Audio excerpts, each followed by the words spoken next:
You know, can you hear me? Yes, you can. Buon pomeriggio. I think it's pomeriggio now, yeah? Pomeriggio. Yeah, yes. oh, good. A conversation with Julie Andrews is very daunting because she's so many things. She's an actress, she's a singer, she's a writer, she's an activist. So I decided to narrow this around the same time frame of her new wonderful book, which is called Homework. And it's co-written with her daughter, Emma Walton Hamilton, who's sitting right there. In the middle there.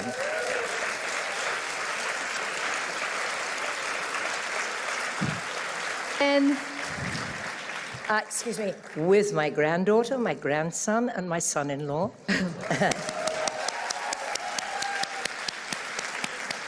And many friends, yeah. And the book, its frame, it goes from, it's at Hollywood years. So it covers from Mary Poppins to the, to that's life. So I think we're going to have to start with Poppins and the day that Walt Disney walked into your dressing room. She was already very well known on Broadway. She had done My Fair Lady. And she was on Camelot. And Walt Disney walked into her dressing room, and what happened? Well, I thought he was coming to say he enjoyed the show or something, but he said, would I be interested in coming to Hollywood to hear the songs and see what he was doing for a new film, Mary Poppins? And I said, oh, Mr. Disney, I would love to, but I'm pregnant. I'm 3 months pregnant. And he said, that's okay, we'll wait. And so I said, well, I didn't know that preparing a film takes so long. And he turned to my then husband and said, and what do you do, young man? And I said, he said, I am a designer of theater and film and much else, books and illustrations. And he said, when you come to Hollywood, you bring your portfolio with you. And the minute he saw my husband's designs, not Blake Edwards, but the first husband, he said, you will do all the designs for the movie, the costumes, and most of the sets. And Tony Walton, my husband, he received an Oscar nomination. First, Disney had an extraordinary sense of talent, and he was very, very generous and kind. So it was wonderful, wonderful. Mary Poppins was a very, very advanced film for its time. For its time, yes. It was a mix of animation and real life. Action. And yeah, can you talk a little bit about all those challenges? Yeah, because in those days, they didn't have all the extra bells and whistles that they have now on for film and for animation and live action mix. So the amazing thing today is that even now, you do not see a single crack in Mary Poppins. You cannot see the flying wires. You cannot see how the tricks are done. And in those days, that was amazing because it was the first, I think, almost the first. And you were like flying with... Oh, yes. Agony. I had to wear a harness through my clothes, and it was very painful. And they saved all my very difficult flying for the end of the movie in case I had an accident, which didn't matter after that. And so one day when I was hanging way up high, waiting, I felt my wire go maybe 1 foot drop. And I got very nervous because it was the end of the film. And I said, excuse me, could you let me down very gently? I think I may be going to fall. Right, let her down very easy. Wires go up here all the way to the back to the man controlling the wires. And let her down easy, Joe, gently, gently. And I dropped like a ton of bricks to the ground. And I think I said a few words that Mr. Disney had not heard very often. But I was fine, thank God, because there was a balancing equipment as well. Mary Poppins is still, to this day, one of your most iconic characters, and I'm wondering, how did you find her body language, her walk, her... A little bit, two things. First of all, Tony Walton's costume designs. He said to me, I think Mary Poppins has a little secret life somewhere, and if you look inside the lining of her jackets or the petticoats of her skirts, there are many colors and quite pretty. Everything outside is very formal, but everything inside is a little bit bright and wicked. And even the daisy in her hat is just a little bit sparkling, and it gave me the idea that she did have a secret life altogether, that she had another personality which was a little more playful and fun. And the second thing is crazy, Julia. When I was doing My Fair Lady, I noticed that I turned my feet in to begin with when I was just the Cockney girl, but for Mary Poppins, I suddenly decided to turn my feet outwards. I guess I act with my feet all the way up to my head, but that helped a lot, just to be very, very, very prim and proper. Immediately after Mary Poppins, you were sought after by Robert Wise and also by Arthur Hiller. Yes. And can you talk a little bit about it's counterintuitive, your second film, the Americanization of Emily. It's a black and white. It's a anti-war comedy. Comedy. It was set during the Second World War, but it's kind of an anti-Vietnam film, and yes. Written by Paddy Chayefsky. Written brilliantly by Paddy Chayefsky, and that was the thrill, was to be asked to make this movie. And also, I knew that I was going to do, or had been asked to do, The Sound of Music. And I thought that doing the Americanization of Emily in the middle would not be so typecasting, and that I could really try something different. And I was very happy with that second movie to be asked to do it.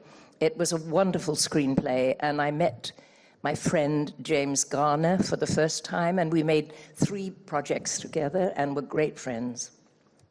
And one thing that I was surprised is to hear that, because The Sound of Music is one of your most beloved film, and to hear that at the beginning you were hesitant because having seen the Broadway production, yes. You thought it was too sentimental. Little saccharine, little... the danger was that it could be over-the-top saccharine, and I mean, you have mountains and nuns and children and wonderful, wonderful things, but all together, I mean, and 7 children. So I decided it would, and the director, Robert Wise, also felt the same way, that maybe we should try to be as astringent as we could with such a subject.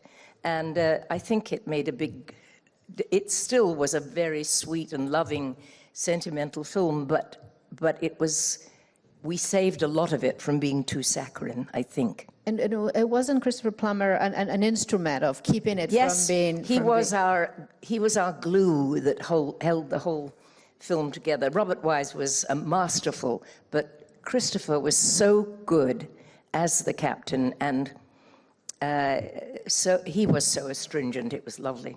Do you have favorite scenes of the film? Scenes? Yeah. Oh, gosh. So many. Many memories of the cold and the mountains and waiting. So much rain. Nobody told the producers that Salzburg has Europe's 7th highest annual rainfall, and every day rain. So we would sit and wait and be cold, and then maybe a little bit of sun, and we would rush out and get the shot. But so beautiful. The countryside was lovely.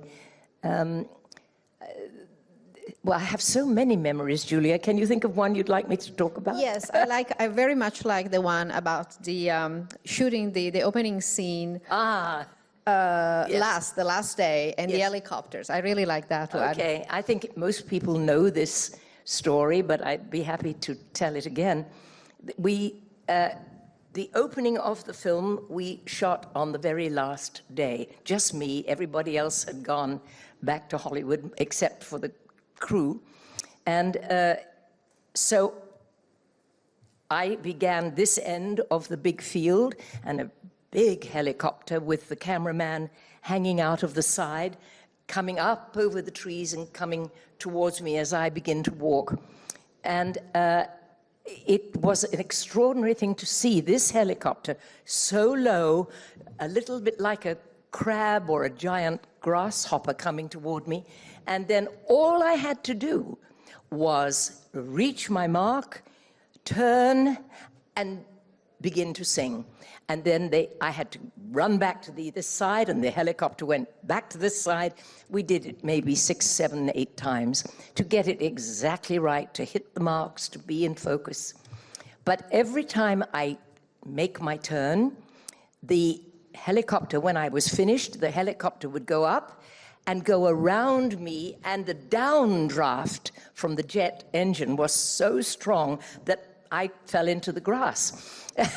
And this happened about 3 or 4 times, and I thought, can't he see that I am eating earth and dust and hay? And so I asked him, please, could you make a wider turnaround? I didn't get anything except, great, let's do one more. So I just kept, at the end of the day, I was so happy to have a shower and to get home. This was pretty much when you received your Oscar for Poppins. Yes. And there is something that I thought it was always, from the little I know her, very telling of Julie's spirit and irreverence, and it's your thank you speech at the Oscar. I think it was the Golden Globes. It was the Golden Globe? Yes. Okay. Yeah, because that comes before the Oscar, and I had hoped, but I understood completely when I did not get asked to do My Fair Lady for the movie for Warner Brothers. And they needed a big star. I was nobody in those days. So they passed and went to my friend Audrey Hepburn, whom I was great friends with. But it's not difficult to get over the disappointment, because Mr. Disney comes along and says, would you like to do Mary Poppins? And so, yes, thank you. So when I received the Golden Globe for Mary Poppins, I got up and I said I would like to thank, first of all, somebody very important, Mr. Jack Warner, who made this award for Mary Poppins possible. So thank you so much. I'm going to open it to the audience soon, but I wanna move on to one of the great collaborations in your career, and is the one. I wonder what that could be. Yeah. And is the one with your husband Blake Edwards. Yes. You made 7 films together. 7 or 8, 7 I think. 7. Yeah. And it's just and it's amazing because it feels like a creative partnership. And if you want to give us a little bit of an idea how you two were collaborating. I mean, all these films he wrote for you, the roles he wrote for you, and yeah, it's hard to explain. It was, I think, he understood me very well, and I think he saw that I wasn't just a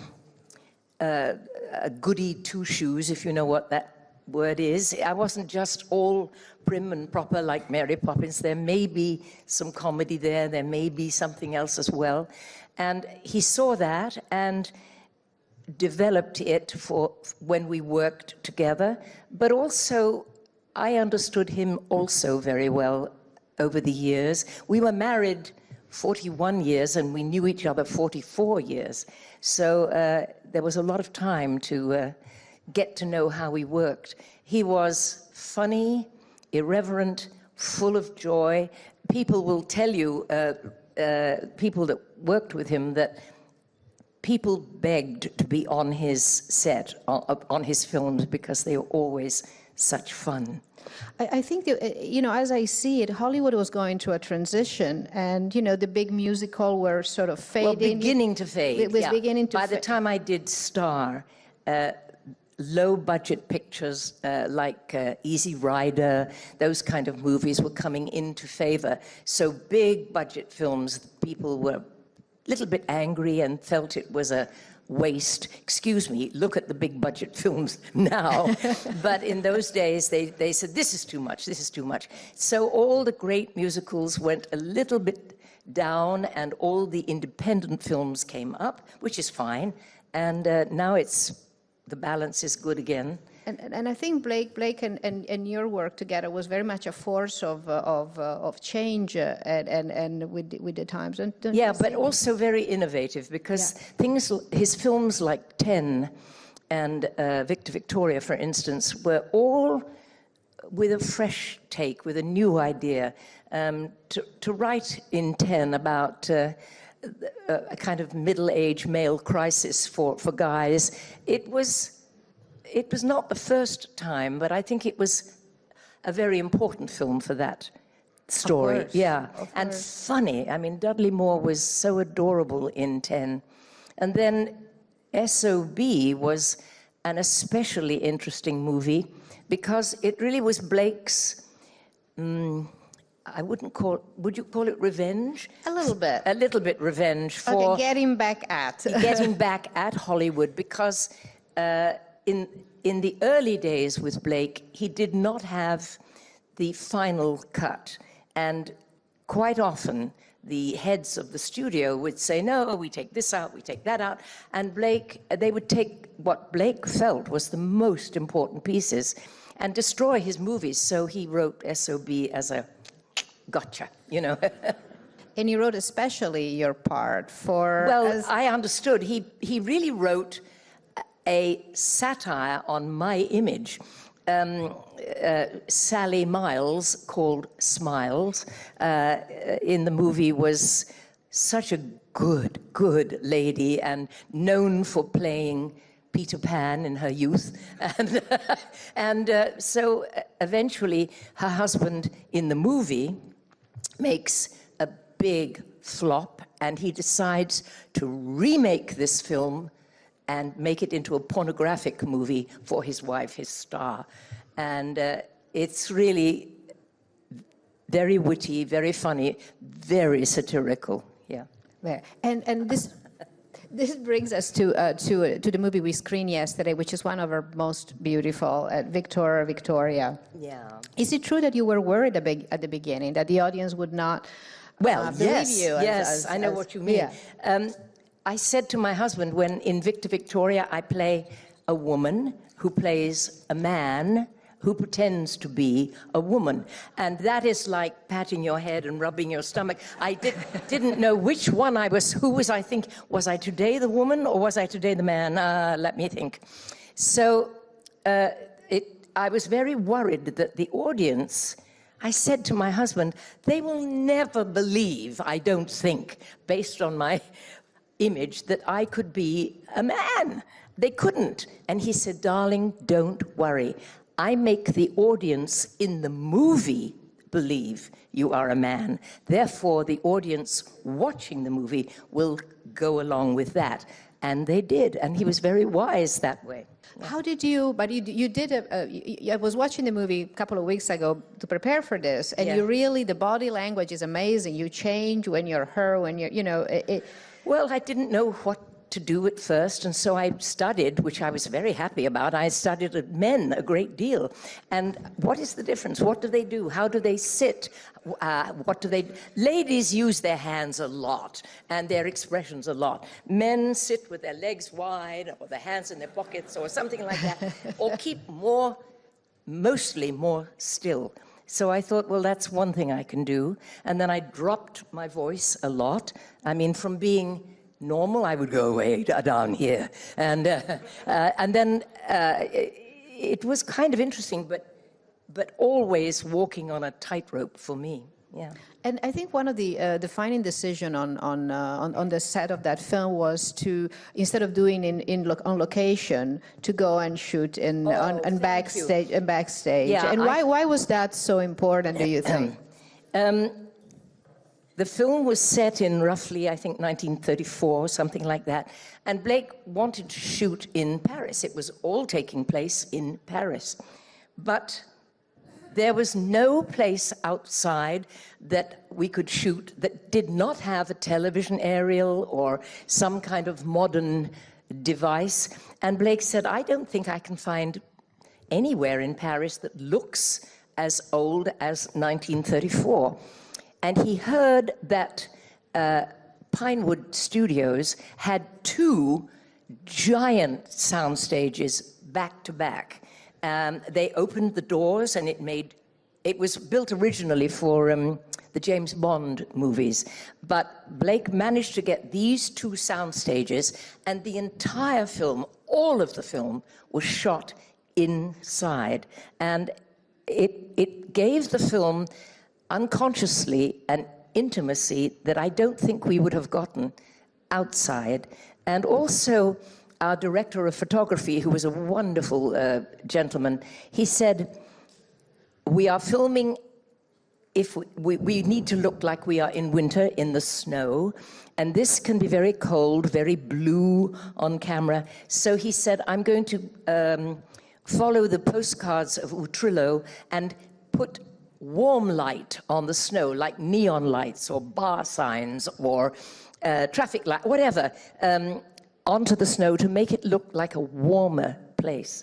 And it worked. You don't see it, it's subtle, but unconsciously, I think it makes all the difference to that movie, because being intimate and warm, it just gave the film miraculously what it needed. And I think my husband knew ahead of time that's what he'd get. One of the things, as you can see, you can hear, one of the things that's extremely fascinating in talking with Julie is her passion for cinema, but also the way it's made, not just in front of the camera. Is that something you enjoy, the process? I took a long time to learn about it, and in my new book, which is coming out in October, in the middle of October, I describe at the beginning what it is like to learn about film and how you do it and how you make the magic and and then after that, I don't need to explain again, but I thought it would be good to explain to the audiences that don't know what it is like to begin to make a film for the first time. And also, the other thing that I write about is I was very lucky to be successful, and that success was like an assault. When it exploded, I made 3 films before even one was released. So I was having a very happy time making movies and playing and having a good time. And then suddenly all of them were released to the public. And then it was, for a while, it could, if you did not have some kind of, and I didn't really, I wasn't so rooted, but I hope I had some common sense, but it could knock you off your feet, that assault of press and adulation and all of that. And before I open it, I promise I will. I want to talk about That's Life. The last film that Julie concludes the book, and also is the last film she did with Blake Edwards, is called That's Life. And it's not the last time we worked, but the last film. The last film you did, yeah. And it's practically a beautiful home movie. It was self-produced. It was shot in their home. Emma's in it. Their family's in it. Emma's in it, has a big role in it. And Jack Lemmon plays a character that is very much Blake Edwards. And Jack Lemmon was adorable. And Blake, to watch my husband telling Jack Lemmon how to be Blake Edwards I thought, all along, what you're like. How dare you be that smart? And it was a great pleasure. My daughter sitting here is my co-author on my book, but she's also a wonderful actress and writer, and he gave us both the pleasure of working together in that movie, didn't he, darling? Yeah. Okay, now it's your turn. And there. Ooh, where? Up there. Yes. Asu. we're going to have microphone runners. It's coming, it's coming.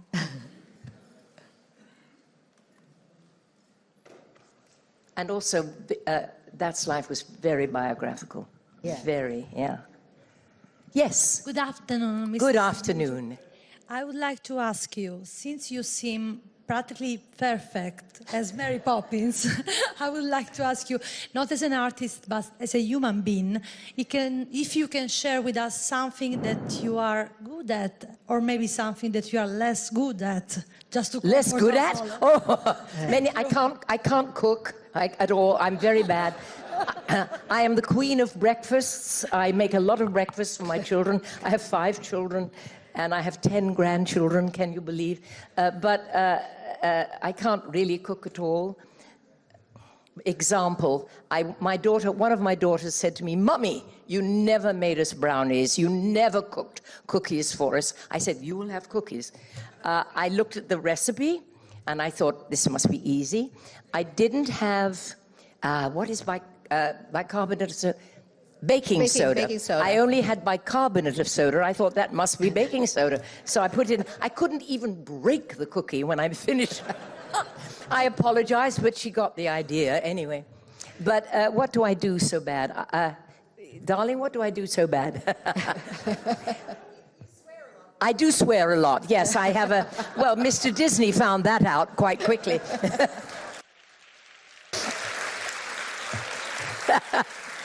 Yes. And what you signal who should be No, next. no, okay. Sorry, I come there. Yeah, right there. Yes. Buonasera, Giulia.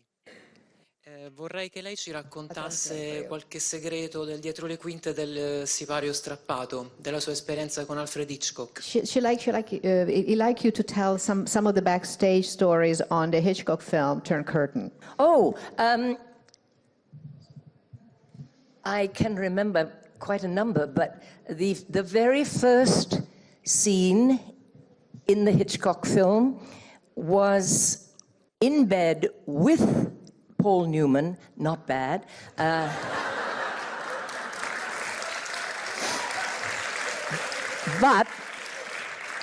But Hitchcock wanted to say that we were on a boat, we were in a bunk bed, and that it was freezing outside. We were somewhere up in Russia or something like that, and it very, very, very cold. So he put on top of the bed 10 blankets and eiderdowns and everything, because he wanted to see that outside was freezing and inside it was very warm and cozy.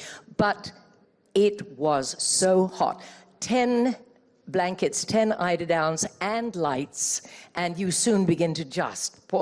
Paul and I got so hot. It was not possible to dream up much passion for this. But eventually, and this is crazy, this is filmmaking, the camera is here, but the other end of the bed, they lifted the blankets and put a fan there to warm cool our feet and make us feel a little less hot. It was crazy. That's filmmaking, people. Is it true that Hitchcock taught you about lenses? Yes. He was talking to his cameraman one day, and he said, you should not use that lens on this woman. And I said, you know, I know very little about camera lenses. He said, you should know everything as a woman when you're making movies. Come with me. And he took me to a table, and on this he made drawing after drawing. Don't use this lens because it makes your nose go very long in close-up, and this is the best lens for you at such and such. I wish I had remembered it more, but I still really appreciated what he was teaching me, because it was important to know a little bit about what eventually, as you mature in your work, what to expect. He loved art. He loved his wines too, but he loved art, and he would say to me, come, look, I made a Mondrian. And I did know a Mondrian, thank God, and I went and looked in the camera, and he had made a Mondrian in the background, 2 heads here. It was very interesting. And the thing that I learned was, which everybody knows about Hitchcock, is that he loved more than anything, to change your feelings. He wanted you to get so frightened and then in a second to laugh or to change in some way, to be so scared and then suddenly to break that panic with laughter or something similar. And it was very interesting. He liked to manipulate audiences, I think. He was very kind to me, very kind. Someone here? Yes. Hi, Julie. Stephen Schaefer, Boston Herald. Great that you're here. Hello, Stephen. Great. Yeah. Congratulations with the Golden Thank you. Lion for Lifetime Achievement. Thank you. You just mentioned, you know, you had these 3 films. One is Paddy Chayefsky, 2 of the greatest musicals Hollywood's ever made, and then you went on with your career. How much were you in charge of what happened after those 3 movies, and how did you deal with failure? Because not everything can be a Well, hit.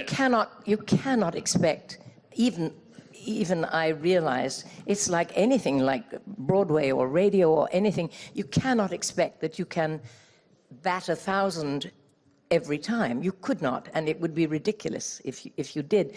But also in those days, I was still learning, even with 3 films. I knew a little bit, but I still didn't, it was coming so quickly. And a lot of the time, I took the advice of my very good agent at the time. He insisted that I make a film called Hawaii.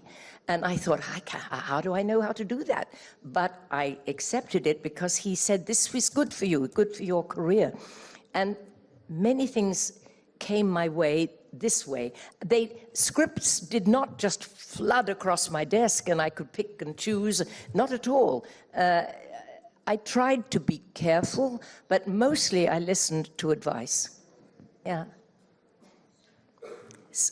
Yeah, okay. I'll come back. Buonasera signora Andrews, le volevo chiedere, il prossimo anno sarà il 100° di Federico Fellini e volevo sapere un po' di più del suo incontro quando le conferì l'Oscar. Grazie. It's next year is going to be Federico Fellini's centennial, and he's wondering about your meeting him when you bestow him with the Academy Award. Yeah, the thing I remember most was he was very charming, and what an honor to give him the Oscar. And also, when I received my Oscar, he sent me the most wonderful letter. And Sophia Loren also sent me a wonderful letter. I didn't really know either of them that well, but it meant so much to receive this accolade from somebody as famous as he was, and she was. I was very impressed, really. And this lady here. Oh, okay, here. Yeah. Hi, Julie. Hi. I'm sorry for my English. So am I for my Italian, believe me. So, I'm writing my degree dissertation on Victor Victoria, Are you? which is one of my favorite movies. Bravo. Thank you. Okay. And I'm studying the literary connections and references there are in the movie. Yes. And I start from an ancient Greek myth of Theresia, which was a prophet forced to become a woman every 7 years. So the most important things that Theresia says... Which prophet? Theresia. Okay. The most important things that Theresia says is became a woman is not difficult. It's difficult to enter in the mind of the woman because it's very complicated. It is. And it's a jewel made of different stones. Yes. So in Victor Victoria, you change and you become a man. Yes. So it was difficult to enter in a man's mind, or it's easy? What's his like? No, it was difficult because, well, I really didn't know. I'd never been a man before. And so I watched a lot, as I said, but also there was one wonderful day. The best example, I mean, I don't know how I got into the mind. As I say, I listened, and Blake helped, and stillness helped for the time being. And I had the advantage of knowing that the audience in the movie believed, so that the audience in the cinema would believe that I was a man. But there was one wonderful day, which I write about in the book, when I was dressed as a man with my hair very tightly pushed back, and I was ready to film. And I could see all the guys standing over in the corner chatting with the cameraman and James Garner and Preston and everybody else. And I wandered over and just stood and listened. And they never, normally they would turn and say, Julie, come in. They took me as a man that day, and I was so pleased. It was a wonderful moment because they didn't even think about it. And I thought, well, maybe I get it, now I've got it a little bit right, you know? Yes. It's right here. Come there in a minute, yeah. Good evening, Julie. Hello. I was wondering if before Disney came into your dressing room and told you about Mary Poppins, if you had ever, I don't know, if you had ever thought of working in Hollywood with cinema, or you wanted to go on with theater since you are a great musical theater performer. And that's hard to answer. I can't remember if I knew. I was making Camelot when Disney saw me. I can't remember if I knew that My Fair Lady was already going to be a movie. I probably hoped or wished, maybe wished, but I never really thought about it. My whole life I have been racing to catch up. Things came so quickly and so wonderfully, and I tell everybody that is new, coming and asking for advice, it can happen so fast and so quickly. Do your homework, be ready, because you never know when you are going to get so lucky, and I am and I was lucky. But I think I was just doing what was in front of my face all the time, and Broadway was huge for me. And then suddenly along came Disney, and I was not unhappy about it, I can tell you that. Up there? Yes. Who? Where? Hello. Helen Barlow, Australian journalist. Hello. How are you? Very well, thank you. I think we spoke for Victor Victoria, actually, way back when. Yes. I'm just wondering how you look remarkable. What is the secret? Oh, thank you. A very, very lovely makeup man and hairdresser over here. Yeah. No. But how are you living your life now that you're so alert and not that you're old? Thank you. I'm stunned that I can even talk at my age, and I'm stunned that I am this age. But I love meeting people. I love life, and I feel so lucky all the time. And I'm curious, and I mean, just to keep up with life the way it's happening at the moment is quite a lot to keep abreast of the times. There's so much happening in the world, and I just hope that we all. You know what's special? You cannot help but notice in Venice how happy everybody is. I mean, they work hard, but they know something about how to live. And I've said maybe 3 times since I have been here, why can't the rest of the world follow the Venetians, who seem to really know something about how to enjoy life? They're laughing, they're happy, singing. Yes, they work hard, but here have you noticed that? Well, Italy is a way of just... Well, maybe it's everywhere. Maybe, I mean, I've been to Rome and I saw that also, but really here, it's so special.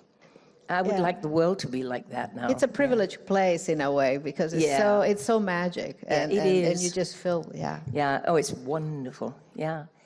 Yes, it's right here. Sì, ok. Go. Buonasera Julie. Hello. Faccio questa domanda in italiano perché sono troppo emozionata. That's okay. Per prima cosa volevo dirti, perché sennò non me lo perdonerei mai, che sei stata e sei una ispirazione per tantissimi di noi, e ti volevo fare questa domanda. Nel tuo discorso, quando hai ricevuto il Leone d'Oro, hai fatto un riferimento anche ai giovani attori, le giovani attrici, ed è una cosa che ho apprezzato tantissimo. Io sono una piccola cantautrice e volevo chiederti che suggerimenti ti senti di dare a chi oggi vuole intraprendere un percorso come quello artistico. È vero che il lavoro è sempre tanto, i tempi un po' sono cambiati, ma qual è la chiave secondo te? I think I got it, but can you? Yes, of course. Yeah. She apologized. She's too emotional to speak in English. That's to try okay, English. yeah. But she was very appreciative of your thank you speech with the Lion, because you mentioned young artists, and she is a beginner songwriter. And very small, she says, and so she's wondering what kind of advice you would give to someone like her that is just at the beginning. Well, there are so many wonderful songwriters from whom it depends what kind of song. Are you musicals or popular or popular?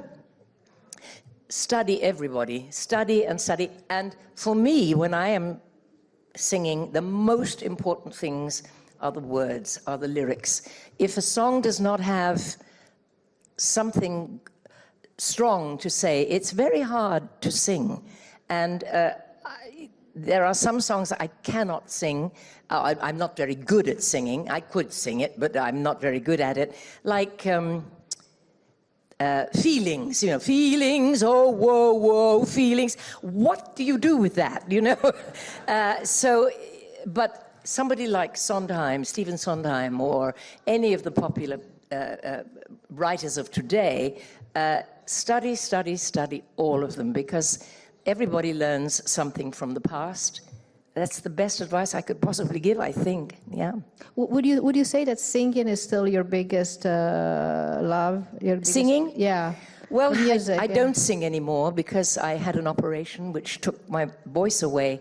But I try all the time to find a way to bring music into whatever I do. Like with my books, with my daughter, we package those books with music if we can. I write in a way with music in my head too. I write musically, I guess, because I hear it. What is the opening of a book? Is it pastoral? Is it fanfare? Is it... So I always think in terms of music and a little bit cinema. What is the big screen? What am I looking at when I'm writing? But I do miss singing so much, especially with a big orchestra. That is a joy that is almost as good as anything else. It is phenomenal to sing. My singing teacher, and I had a very, very good singing teacher, she used to say to me, wait, when you are singing with a big orchestra, I mean a symphony orchestra, it is like being lifted up in the most comfortable armchair and being carried over the head of all that music. And she was absolutely right. You have to try harder. You have to try to be as good as all those musicians. And it is such a joy, really. I think we're... Boy. I think there's one right there. I think there's some people over here that wanted to ask also. Yeah? Yeah, right there. Sorry, you wanted to say something? Yeah? No, she just showed me the time we are running. Oh, are we running late? Yeah, but no, not late, but she's just reminding me. You have other people here today, yeah. Hi, Julie. You spoke previously about disappointment that you had in your career. Did I? I always thought I was so lucky. Yeah, but go on. You said the sort of disappointment that came with My Fair Lady and everything. Oh, well, yes, but it's hard to be disappointed when you have Poppins, but there we are. But other than that, what would you say, if there was there a disappointment that came in your career, as in someone you didn't get to work with, director, actor, or film you didn't get to make? Well, not so much disappointment, because even if the film is not successful, you are still learning. And nobody makes a film hoping it's going to be unsuccessful. You always hope it will be a success because you want it to be and you do your best. But it cannot always be successful, and fashions change so much. So just keep trying is the best thing to do, I think. And if you're lucky, you will be asked to do another one. Sometimes one failure, that's the end of it these days, but I think just keep trying. It's the best you can do. And I think I will always find something that I love to do or that I'm passionate about. So I may be sad that the project was not successful, but I can, and I think I have the ability, because I've been working since I was a child, a real child. I think I have the ability to move on and put it behind me. There was someone here with a mic. Hi, congratulations on this award. Thank you. There's few people with such an amazing career as yours. I wanted to ask you, what is one thing that you don't like about Hollywood? If you could wave a magic wand, what would you change about the industry, maybe when you were working, and then what's one thing you would change now? Thank you. In the, when I was a little bit younger, it was called an industry, film business. And my husband always used to say, why do they call it that? It is an artistic endeavor, and it shouldn't be called a business. But it always was. And it takes so long to learn to have control as a director, as an artist, and so on. I think there's one more important thing, though, that I would think, not just Hollywood, but everyone. I'll never forget, once I was in some kind of parade, and a woman was holding her tiny, tiny baby up like this and shaking it to say, look, look, there she is, there's Julie. Recognize this. The child could not begin to do that. And that makes me very, very, it's the only thing that really makes me angry, is lack of thought or ignorance about consideration for other people. That I find in any form is probably the thing that makes me the most disappointed and angry, yeah. What do you... You still engage with Hollywood today. You work. What is a script? What's a script brings to you, and what do you look into? I'm still nervous. I never stop thinking, I don't know if I can do this, and I wonder if I can. More these days, I'm beginning to start directing projects, and I think the lady from Australia probably remembers that I was over there not too long ago doing My Fair Lady, and having such a wonderful time doing it, directing it. So I love to direct, I love to write with my daughter, and to think of projects, to produce. I do a lot of voiceover these days and love that, because I don't have to have hair and makeup for that. So there's plenty still to do, and I do enjoy it. Right there. We have time for a couple more. So somebody way in the right back. there. Yeah, there she is. Right there. Yeah. Hello. Hello. Congratulations. I come from Lebanon, and I saw your Mary Poppins when I was very little. I was very little also. So I want to ask you, there was another Mary Poppins now. Do you think the magic of Mary Poppins could act in a world like ours now? Oh, wouldn't that be nice? I wish. Well, who's to say that it can't? What do you think? It could be possible, it could not be possible. I'd like to be optimistic. I always see the glass half full, I think, rather than half empty. There must be eventually something that there's always a pendulum going, and I think we are one way, and soon, hopefully, we will be another. I hope. We'll take one more on this side, yeah. Right there, the gentleman with a beard. Yes, I'm running out of good things to say. Yeah. Yes, who is it? This one? Yeah, right there. Good afternoon. Okay. Good afternoon, Ms. Andrews. Good afternoon. And on behalf of all the homosexuals, I would like to thank you for Victoria. Thank you, thank you. Really that was my husband's idea, to change the theme, because the movie was based on an old German movie, and so he was the one that brought that theme to the film, and it's all about love. I really think that that movie and La Cage aux Folles made the Good. difference. Thank you. And another question. We know that you couldn't do My Fair Lady, but my question is why you didn't choose to do Camelot, the movie version? I was asked. I had already done Poppins, and I think I knew somewhere inside, I'm not sure, but I think I knew that I would be so watched. If I didn't do My Fair Lady, then what is she really like? As they watched me do Camelot. And it felt a little too over theatrical, over busy. It was a wonderful musical to do on Broadway, wonderful. But I didn't quite see it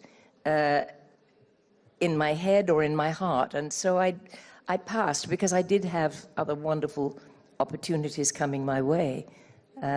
It would have been nice, but there you are. Thank you. And I think we are run out of time, and we have to stop for we have to somebody stop else. at some point. Yeah. Well, thank you, Julie. This has been wonderful to have you. Good questions. Very good questions. Thank you.